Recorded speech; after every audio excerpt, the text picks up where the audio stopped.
Dr. Emmett looks once again through Mark Spector's notebook. Illustrations of billy clubs, grappling hooks, moon darts. These are the scribbles of a sick man. She believes that Mark is purposely making his rehabilitation more difficult. She is tired of the delusions. Who does Mark want to be today? Jake Lockley? Steve Grant? Mr. Knight? The unbranded offshoot of Moon Knight? She goes on to state that Mark has been at this since he was a kid. She once believed that he was getting better, more sane. Unfortunately, his recent outbursts have changed her mind. Mark states that he is the one and only Moon Knight, the fist of Khonshu, and he isn't going to be tricked by Dr. Emmett, or should he say, Amut, the god of judgment. He recognizes her for who she really is, and he tells her that she isn't going to be able to hold him there forever. She dismisses Mark and the two orderlies, and on their way out of the room, they run into a French man mopping the floor. Mark again is distressed once he sees another familiar face. Frenchie. Bobby and Billy take Mark back to the padded room and strap him to the table. Bobby's gotta say, Mark is gonna get a charge out of this one. As he puts the guard in Mark's mouth and turns the electrotherapy machine on high, Mark grunts and writhes in pain before his mind is transported elsewhere. Khonshu is displeased with Mark. This is not going as smoothly as he had hoped. Mark snaps that if he had some help, then this would go a lot more smoothly. This brings the impatient Khonshu to erupt in anger. He has consistently helped Mark since Mark died in Egypt. Ever since then, Khonshu has resided here. Mark believes that they are within his mind, but they are not. They are within a vessel, within the other void. Beings such as Khonshu have traveled between the other void and reality for millennia. However, they can no longer do that. They can still project their consciousness across the other void. That is how they act through hosts such as Mark. But now, Seth has found a loophole, a way out of the other void.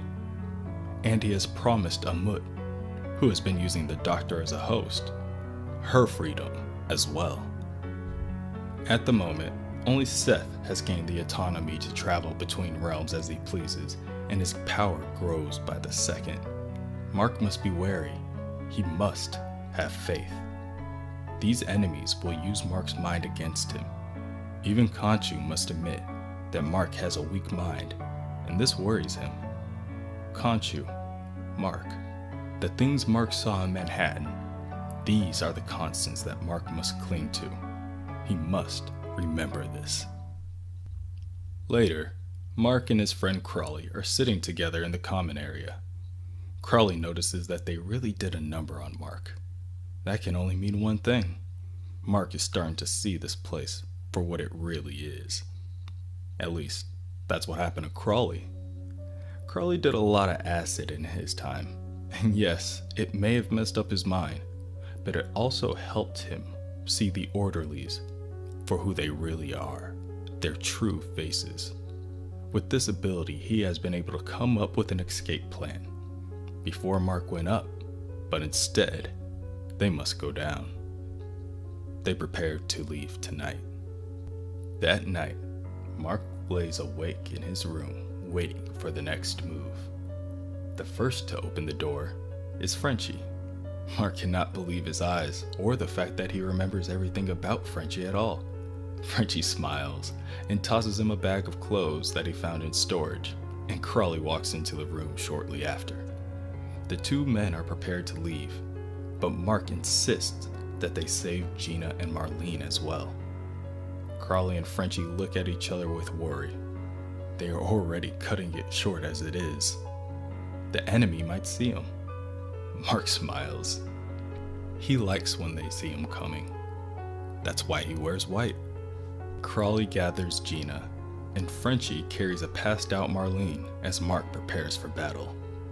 He puts on the attire of his Mr. Knight persona, a bleach white three-piece suit, mask, gloves, and dress shoes. He is ready. He tells the group that they're dealing with an invasion of immortals from another dimension, and they're on the clock. Time to move. As they dive into the depths of the asylum, they see walls covered with hieroglyphs, and they have a feeling that they aren't in Hell's Kitchen anymore. They continue forward until they find a trap door that leads to a subway. They are not prepared. The Egyptian sand that Marc saw covering the city is here as well, except now, everyone sees it. The group hears some rustling from a broken train car on their right. They hear the scraping of dragging feet on the floor, the groans echoing in the metal. They see the rotted hands grabbing on the door as the undead emerge from the train car. Seth has reanimated these undead creatures in order to thwart Marc and his team, and unfortunately, it looks like it's going to work.